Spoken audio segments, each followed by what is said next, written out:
So, we talk about two different kinds of family that you have in your life: the family that you get, and then the family that you choose. The family that you got, biologically you were born into one, or maybe you were adopted into one. And then there's the family that along the way you choose for yourself, you choose for your life. Now, some of us, you would say you're fortunate enough that you would choose the family that you also got, or you would choose some or most of the family that you got. But all of us have felt the need to augment the family that we were born into or adopted into with friends or with the team that you're building a dream with, or obviously your romantic lives are building on. Hopefully you're not within your biological family. We've got people available for prayer up at the front at the end of the service if that's your particular predicament. But some of us, all of us, have felt the need to augment the family that we got with a family that we would choose. Some of us, because of the difficulty that we've experienced, and this might be your story, you have felt the need to completely replace the family that you got with a healthier family or a stronger family that you would choose. This series is dedicated to trying to find and build that tight network of social connections or relationships. Maybe you would call it your tribe or your village. Maybe you would call it your family. The series is dedicated to trying to build and find the family that you would choose, that your future self would tell your present self to please choose because your future needs it. I shudder to think how my life would have turned out had I stayed with the girl that I was dating in college. I've shared this story before, so don't try and steal my thunder and give away the punchline too early if you've heard this, but it perfectly illustrates what we're going to talk about today. I was dating a girl that I thought was it. The sun rose and set on this girl. I was pretty sure at the wise old age of 19 that I was going to make babies with this girl and grow old with this girl, and that our heartbeats would end at the same time at the end of our lives because we had a love for the ages. That's who this was. There was a problem, though, that still existed, and that was that no matter how often we went out on dates, she still never wanted to cross the line of saying that we were boyfriend and girlfriend. And I thought that was a necessary step towards the future that I envisioned for us. But she, no matter how much I asked for it, talked about it, brought it up, hounded her about it, she hesitated. I'm just not ready for that quite yet. And then there was this one day I was in my dorm room and she called me on the landline of my dorm room, which is a sentence you won't hear for very much longer. She did, and I remember the tone of her voice was very focused and very serious, and she said, "Joseph, I need to meet you at this table near the cafeteria." And so I just thought, this is it. This is going to be that define the relationship conversation that I have been waiting for. So I cleaned myself up, I put on way too much cologne, and I rushed down to the cafeteria, and I was there a little bit early. There was somebody sitting at the table I was supposed to meet her at, but that's okay, we can figure out when she gets there. But she was a few minutes late, which was par for the course for her. And the guy that was sitting at the table decides, we're both sitting here, why don't I spark up a conversation? So he says, "Hey, what are you doing?" And I said, "Oh, I'm just waiting for a girl."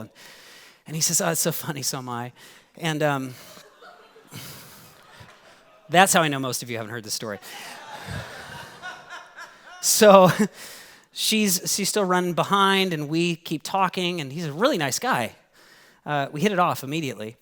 She shows up, and the first surprising thing was that she asked me to sit down at the table without asking him to leave.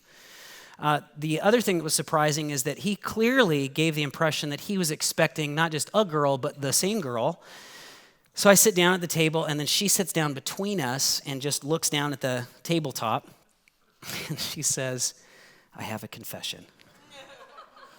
I have been seriously dating both of you at the same time." If that wasn't devastating enough, then she says, "And it's kind of working out for me."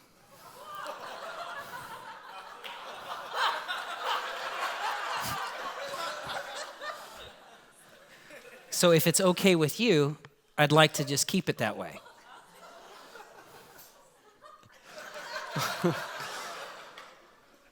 So then there was a long pause, and then I said, "Works for you.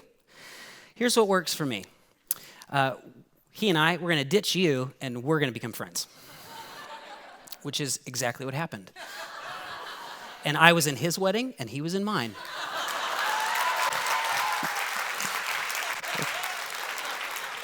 To the same girl.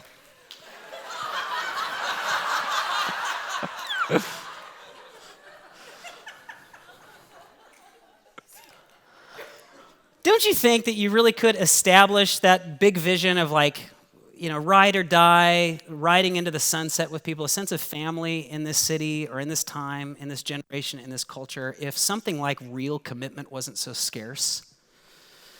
And it's way beyond. People are just afraid of commitment because it's a big risk and they might get their feelings hurt. It really seems like we are in a time when people are allergic to commitment. So it might be encouraging that I have it on good authority that the closer you get to Jesus, which a lot of us, that's our whole goal in life, the closer we get to Jesus, the more we actually feel not just inspired, but actually empowered to dedicate ourselves to people, to commit ourselves to people. It was one of the things so many people reported when they first started following Jesus, even from the very beginning. We have all these writings, these correspondence that still exists between Jesus followers talking about what Jesus was doing in their interpersonal relationships. Last week, we introduced this phrase, one another, that crops up all over these writings. It seems like community or your tribe, a village, a family is actually a natural byproduct of a closer and closer relationship with Jesus. One of the writers that wrote a letter, one of the Jesus followers, wrote about how to encourage more of it, and this is one of the excerpts from that letter. Let us think of ways to motivate one another to acts of love and to good works.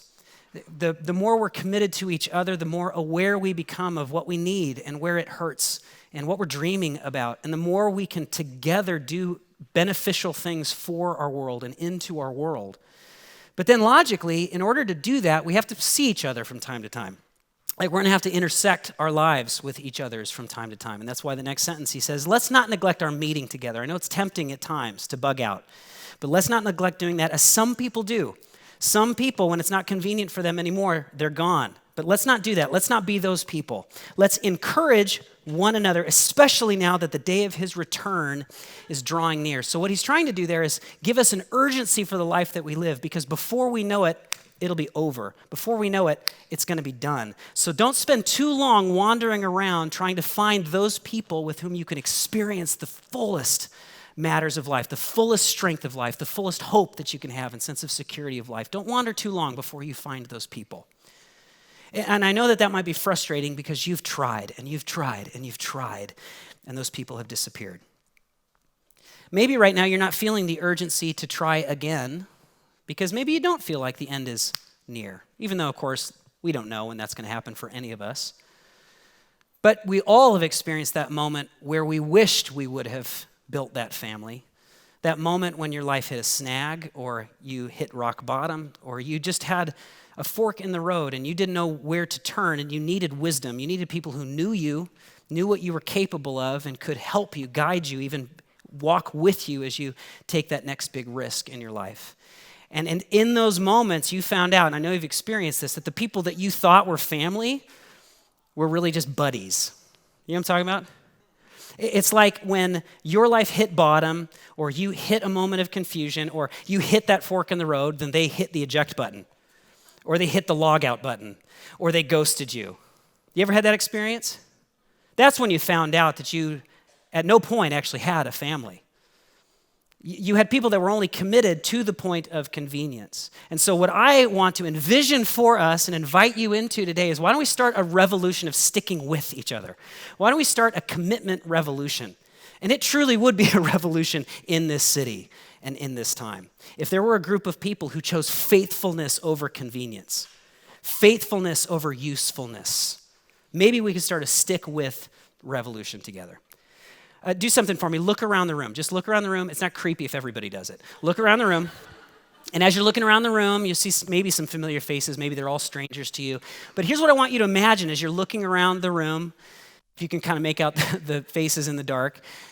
What if there's 1 or 2 or 3 or 10 of these people who are precisely the family that your future needs? What if they're here? How would you know? And more powerfully, how can you be a part of making it happen?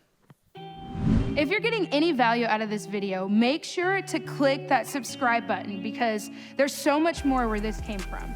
And also, by simply liking and commenting, you're bringing value to other people's lives by making this content more available to them. We have lots of topics from how to find your purpose, fighting anxiety and depression, or how to have healthier relationships. There's so much in there. And you could find all of this for free by simply exploring the Radius channel. Hey, real quick, if you're new this week, this part isn't for you. Just skip forward, ignore this. If you're new, we just want you to receive. But if you're someone who calls Radius your home and want to give where your heart is, text Radius LA to 77977, or just go to the website, radius.church/give, and there are several ways your generosity can help make a difference. Now let's jump back in. One of the reasons I love the scriptures is because it's not a collection of how good people impress God. That you can't find that in there. Instead, it's just a collection of experiences and poems written about people who've experienced how far God will go to commit to you, how far God will go to invade and uplift and rescue the lives of messed up people like me from messed up families and give them a hope and give them a future. And so like we're going to do every single moment of this series, we're going to look at the life of a messed up person in a messed up family and see what God can do and what kind of a family God can build, no matter what your background and challenge moving into this. Israel had just formed as a community that was something like a nation. It was the first time they'd done this. This is thousands of years ago, and you don't have to read a Bible to learn a lot about that. You can just read a history book. And so as a nation now, they needed to do what every other nation does, and they had to choose a king. But every other nation's king was an icon. You have to choose a king that communicates that your nation is not someone to be dealt with, you have to choose a king that's intimidating or charismatic. And so they chose this guy named Saul. And as far as we can tell from all the descriptions, as Saul was just some towering, like physically towering, compelling, charismatic presence. Saul walked in a room, I don't know if the sound of his voice or his sense of humor, or the winning smile, but it's just like Saul's the guy. I mean, Saul is the guy. But as time went on, Saul looked the part, but he couldn't play the part. You ever meet those people? You ever feel like somebody votes for those people? It's like you look the part, but you clearly cannot play the part. And Saul was not much of a leader, even though he was given the throne. God, I think because of his mercy, decided to select a successor. He lets this little boy from a little family in a little village, he lets him know that one day you're going to be king. And David is sitting there thinking, I don't know when that's going to happen or how that's going to happen, because the king, Saul, he has heirs. And the way monarchy works is Saul dies and his male heirs are going to be next in line for the throne. Well, a little while later, Israel now is at war with the neighboring nation, and they're not doing well. David's older brothers, his big brothers, go off to war. At one point, David is charged to go bring them food on the battlefield. He does that. He gets to the battlefield, and then he ends up killing this big giant, typical Thursday. And that is the first time that King Saul even hears of a David. But he's impressed. This little boy has done something that none of his men could muster up the courage to do. So King Saul interacts with David, and that's where I want to pick up this story in 1 Samuel 17. "Whose son are you, young man?" Saul asked him. David said, "I'm the son of your servant, Jesse," that's my dad, "of Bethlehem." And it's the same town that you've heard of. Now, one of Saul's sons was also in that conversation, and he not only was impressed with David, but you could just tell immediately felt this connection with him. And so he goes on to say in 18 verse 4, "Jonathan, that's Saul's son, took off the robe he was wearing, gave it to David along with his tunic and even his sword, his bow, and his belt." And what he's doing culturally is he's saying, David, I want you to feel like family with me. I want you to feel like you belong in this family, in this tribe. And from then on out, they were as thick as thieves. They were like brothers. Now, Saul liked David, at least at first, because every time David went into battle, he won. And that's good for a king. So he would send David into battle. David would crush. People would applaud. Saul looks good. Sends David into battle. David would crush. People would applaud. Saul looks good. Sends David into battle. David would crush. He wins. Whatever Saul, David's looking pretty good. He sends David into battle. David would crush. Now people are writing songs about how awesome David is. And then they start writing songs about how awesome David is and how disappointing King Saul is. It became really easy to compare how powerful David was becoming and how incapable their king was. And you know who else had a really easy time comparing David and Saul? Saul. And he went from being the charter member of the David fan club to becoming a predator of David. He wants to eradicate this guy because now he's not useful as much as he is threatening. And you'll find, if you read a lot of Saul's biography and the chronicles of his choices as a king, that seems to be the way he treated every relationship. That the moment it wasn't comfortable for him or convenient or useful for him, you might as well not exist in his world. So he secretly tries to kill David. David starts to live his life on the run. Doesn't make sense to anybody around him. Where'd he go? Jonathan, his best friend, has no idea why David's nowhere around. At one point, Jonathan tracks down David and asks him, why are you MIA? And David's like, I'm so sorry I wasn't at your kid's birthday party. And how do I tell you? This is super awkward. Your dad he's trying to kill me. Jonathan at first doesn't believe it. So in 1 Samuel 20, verse 2, he just says, never. I don't want to believe that about my dad. You don't know him. Maybe there's a misunderstanding. You're not going to die. He says, look, my father doesn't do anything, great or small, without letting me know. He's grooming me as his successor. I'm in the room, right? I'm around the boardroom table. I know everything. I know my dad better than anybody. Why would he hide this from me? It isn't so. Then he goes on to say, listen, I'm going to work it out, okay? But first I need to go find out for myself. I need to set up a scenario where it'll be obvious if my dad is trying to kill you or not. And so he says, there's this upcoming banquet. David, you're supposed to be there. I'm going to come up with a good reason for you not to be there. It'll be me and my dad, and maybe that'll expose if he's got some frustrations with you. Maybe, in a moment of transparency, he'll reveal he's a little frustrated with you, We'll get to the bottom of this. So he goes to this banquet. David's not there. King Saul asks, where's David? And Jonathan says he's got some family biz. He can't be here. Expecting King Saul to be like, that's cool. I hope it all works out. His family's okay. Instead, Saul responds, what? He's got to die. It's a direct translation of the Hebrew. Jonathan does not want to believe this about his dad. Would you? He goes on in 1 Samuel 20, verse 32, why should he be put to death? What has he done? Jonathan asked his father, but Saul hurled his spear at him to kill his own son. Then Jonathan knew that his father intended to kill David. The moment his own son wasn't useful for him, he had to get rid of him. He wanted him gone. Now, I hope you have not experienced that kind of moment in your life, but maybe you've experienced something close to it. I'm not surprised that our three youngest generations right now, at least in the West, really struggle with commitment because we have not been raised to expect it. Not that we don't long for it, I don't know that we've been raised to expect it. Some of you were raised with the idea that you had to find your dream job. And by the way, I hope you do. But I hope you also know that your dream becomes a reality very simply through habit, through risk, through hard work. That's how dreams become life. Okay? But many of us believe that all we need is a dream and Kickstarter, not a job. All we need is a dream, and the moment it becomes difficult, then we just have to wait a little bit longer until the planets align and we are discovered. Many of us believe we were raised with this promise of overnight success. We were raised with some expectation that if it's right, it's going to go viral, that there's a pill for every pain and a pill for every extra pound that you don't want. And then we were raised in a culture and given the gift of a no-fault divorce. And so if you're given a no-fault divorce, then you really don't have to have a commitment marriage. So I don't know that we've been raised with the expectation of commitment, even though our souls have a deep longing for it. I talk with entrepreneurs a lot, organizational leaders, and the good news is it's actually pretty easy to stand out in today's job market because they look at the youngest generation now entering the job market and they see so much promise, but what they don't find very often is a commitment to the process. So all of the potential is locked behind this door, this lock of commitment. I'm in recovery, which I've been very vulnerable about before. Sex addiction, I've been sober for 16 years, and I'm proud of that. And there's a lot of reasons that people often find those kinds of addictive patterns appealing. Lots of different reasons that people find themselves there.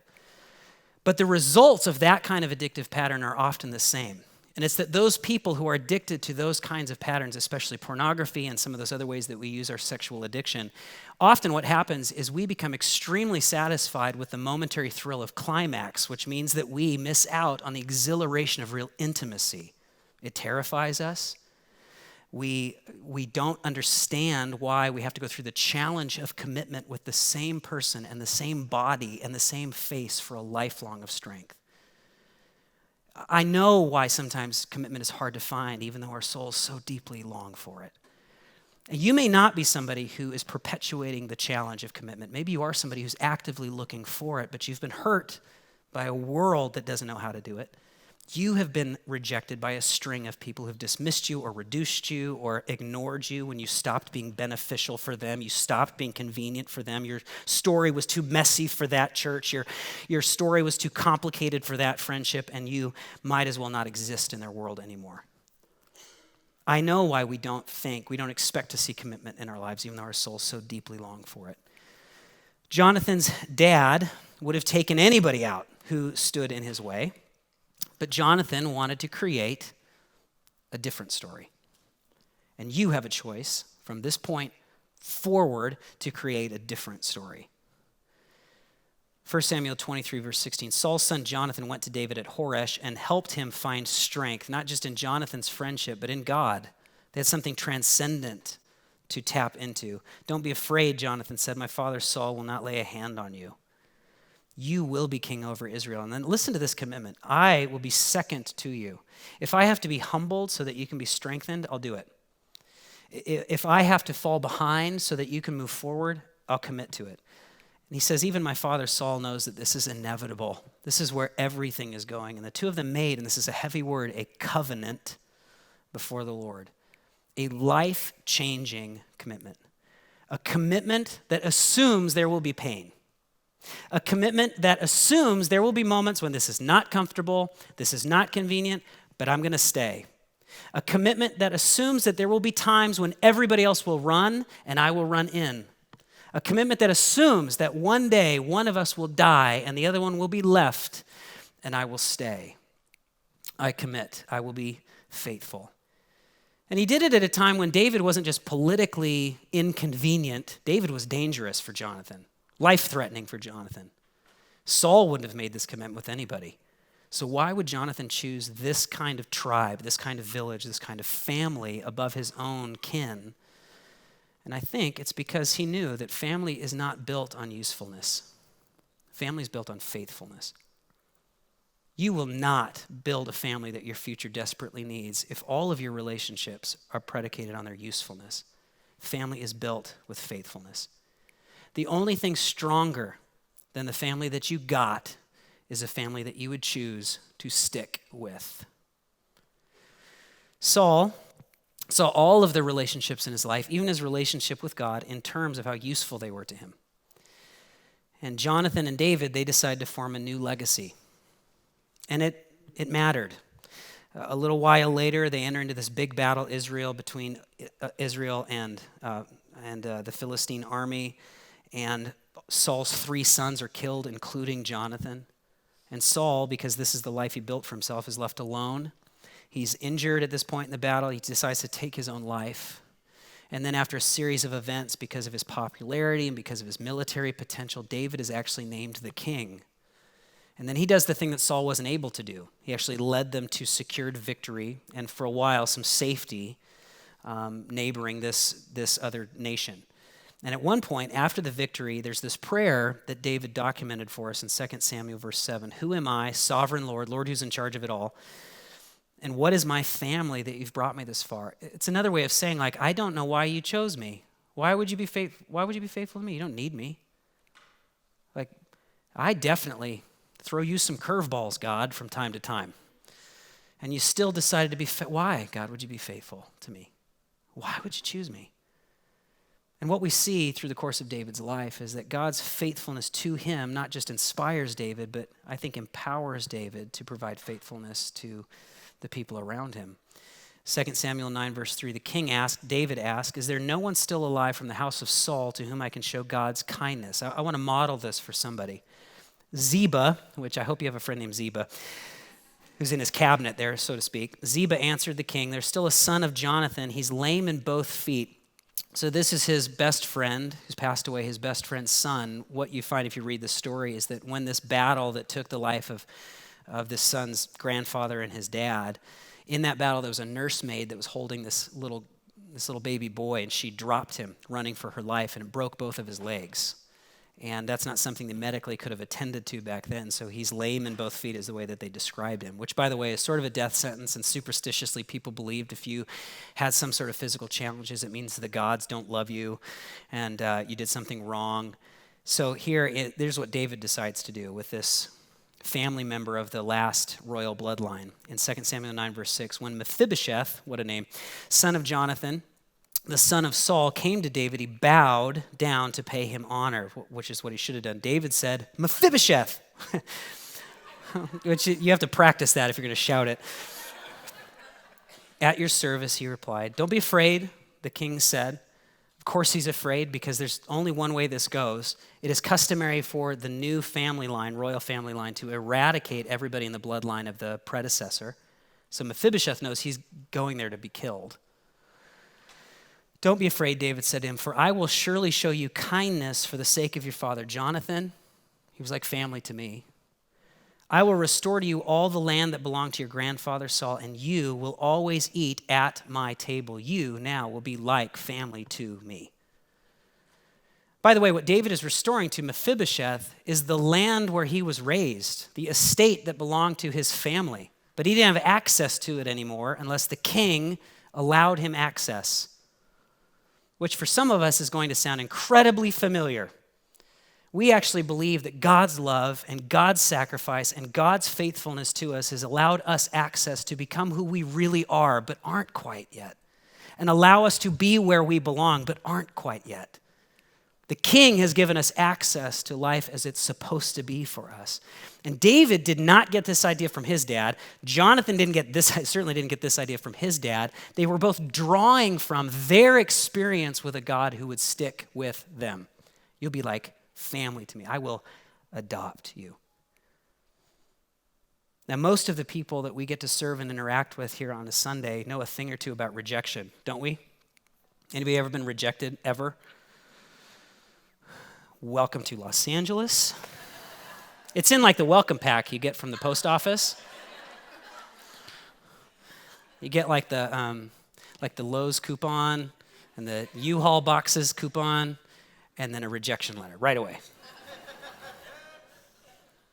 Is that Aaron Michnowski?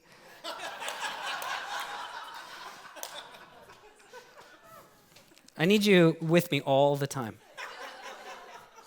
So much funnier when I'm around you. Thank you, Aaron. We know a thing or two about rejection in the city, we do, and what's harder to find is a source of faithfulness and commitment in this city. And that's why I'm just going to be direct. To those of you who are followers of Jesus, you should be better at this than anybody. How dare we drift in and out of faith community when for some people, this is the only place in the whole city they can find any semblance of faithfulness and commitment. So how about it? How about we build a family that our future is depending on, our future would want us to build? And you don't have to choose this family or whoever's in this room, this family. You don't have to choose this one. Just make sure that when you choose a family, you choose people who obviously are committed to you beyond the point of convenience.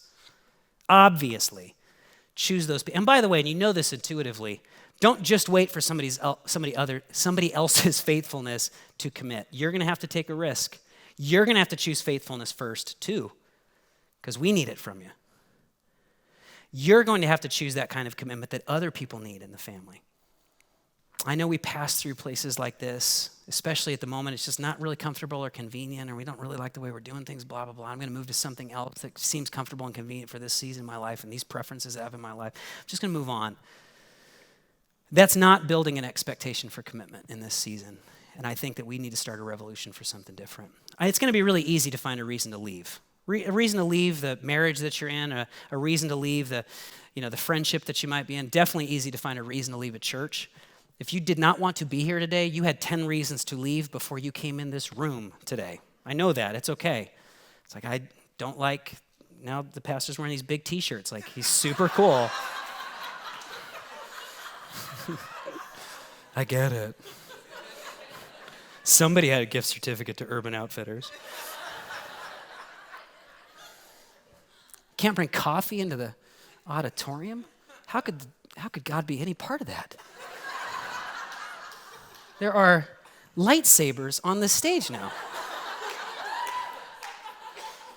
I'm gone.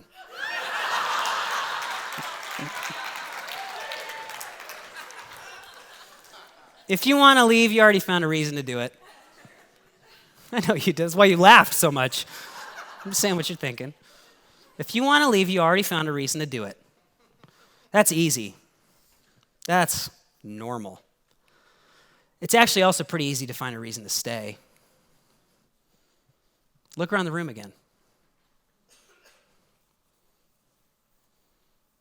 You're sitting next to the reason that you should stay. Unless maybe you're sitting next to the reason you think you should leave. Then maybe think about the person on the other side of you for just a second.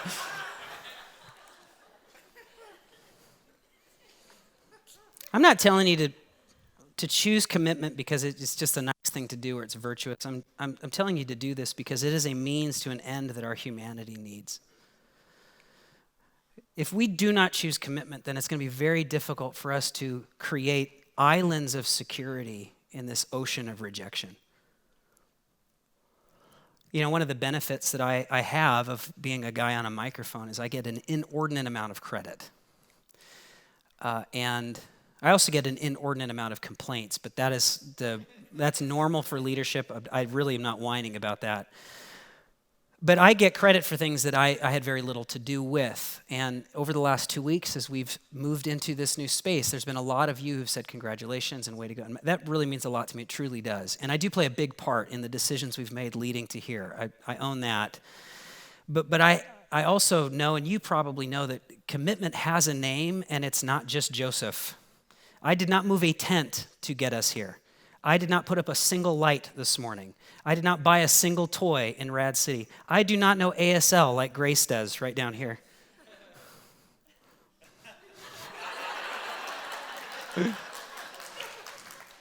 Commitment has a name. It has a lot of names, hundreds of names in this space. People who committed so much to create space for you that they showed up hours before you got here. Weeks, years. Some of them showed up years before you got here because they're so committed to creating space for you and for you to find family. Commitment has a name, and it might be yours too. Your name is the commitment that somebody else needs. So maybe we start a revolution of sticking with each other because it is better for our humanity than the free-floating, unfettered, self-serving individualism that we've become so accustomed to in our time and in this city. Does that sound right to anybody? Does that make sense to anybody? Okay. So, let's fill in this blank this morning. I want to build a family, because you got to take ownership of it. I want to build a family, so I will be faithful, because that's what builds families. I will be faithful by blank. You get to decide. I will show up. I will commit. I will be faithful by blank. What part will you play in this? I'll be honest, with some of you, it's just about reconciling a relationship that you've sort of ghosted for a while, and maybe even going back to a church that you used to be a part of. Or just a relationship or a friendship that when it got a little messy and got uncomfortable, you pieced out. Or maybe when they just disagreed with you politically, you pieced out. It might mean, jumping in and serving alongside people to show your commitment to create space for other people to find family. It might mean pitching in financially. That's how you would fill in that blank. It might just simply mean that today, the best you can do, and this would be just as courageous, is to stop the endless search for some new family and begin showing up here until you find and build that family. And selfishly, I'll say, I really want you to find relationships here, because that means I can come up on this stage and screw up for several weeks in a row, and you'll probably still come back because it's where your family is. Further than that, I can come up here and say things that nudge you a little bit, and you don't like, and you don't agree with, and you guys can get with your family outside these doors, go out to lunch, and make fun of me all you want. That's the luxury of you being there and me being here. I want you to find family. I think God wants to give you and me a family that we long for, but it cannot be built on simply what it can do for us. It's got to be built on what we can do when we are faithful and we are committed to do something together. What we can do when we stick with one another. Would you stand up with me? I don't want you to simply find people who make you happy. I am desperate for you to find people who are committed to you, to making you stronger. And maybe you would be committed to making them stronger, giving them hope, and giving them solid ground to stand on as we gaze into this bright future that God has for us together. Let me pray for you. God, thank you that you've been faithful to us. And sometimes I question that because my life's not comfortable, it's not convenient. God, where'd you go? It's not lining up the way I thought it would. God, you disagree with me on this point. God, I've messed up so tragically. How could you possibly love me, want to be around me? But that's where, God, my faith will remind me of your faithfulness. I will trust, even when sometimes it doesn't make sense, that you're not going anywhere. And God, that also is the expectation that we want to build together in this community, that even when sometimes it doesn't quite make sense, and sometimes it's uncomfortable, and sometimes it's painful, and the easiest thing to do would be to find a reason to leave. God, we would trust, God, that by being faithful with each other, we can actually become the family that not just we need, God, but this city needs, our generation needs. Jesus, thank you that you've made a way for all of that to happen. And we pray this in your name. Amen.